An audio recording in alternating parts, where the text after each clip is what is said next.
प्रणाम। हर हर महादेव। हम हैं प्रियंका देवी कुशवाहा और हमारे यूट्यूब चैनल भोजपुरी गीत में रउआ सभे के स्वागत बड़ुए। तो रउआ सभे के बीच में बहुत प्यारा सा देवी छठ पूजा गीत हम लेके आ गए बनी।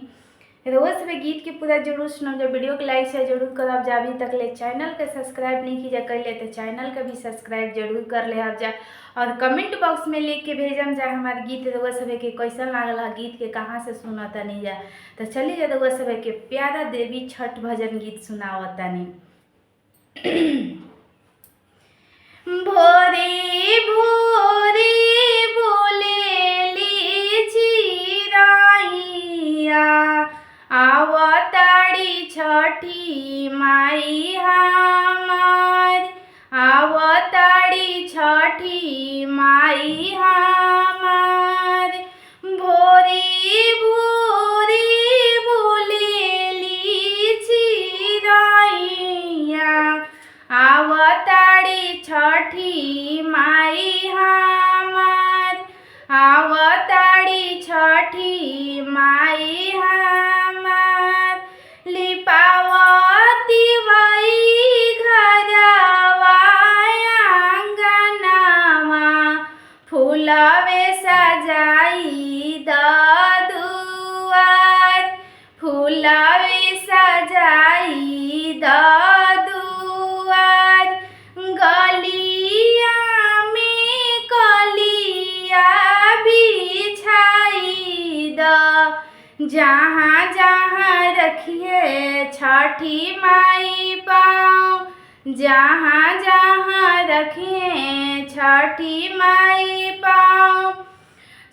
सुनाई लागल बरहो बजनवा, बाजत आवे सहनाई, बाजत आवे सहनाई।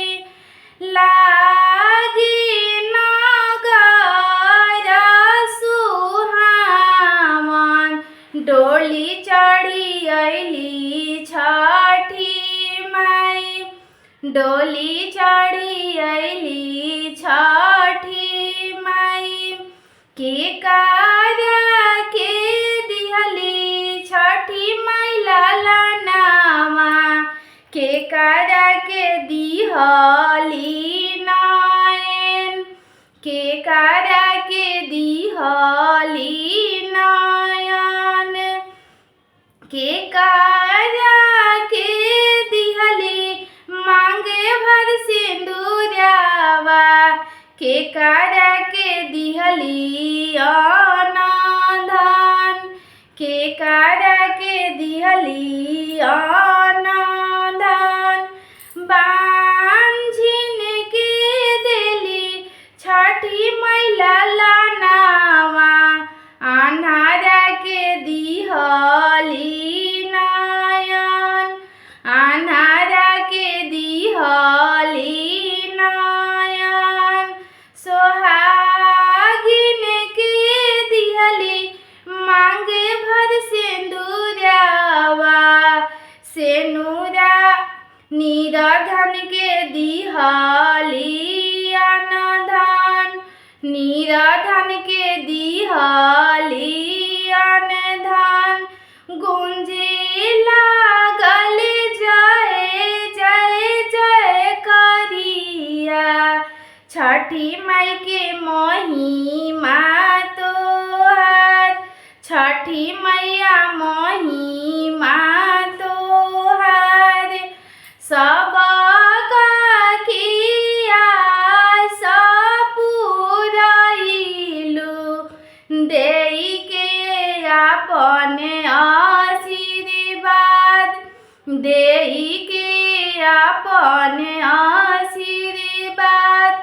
भोरी भोरी बोलेली चिराइया, आवताड़ी छठी माई हमार, आवताड़ी छठी माई हमार।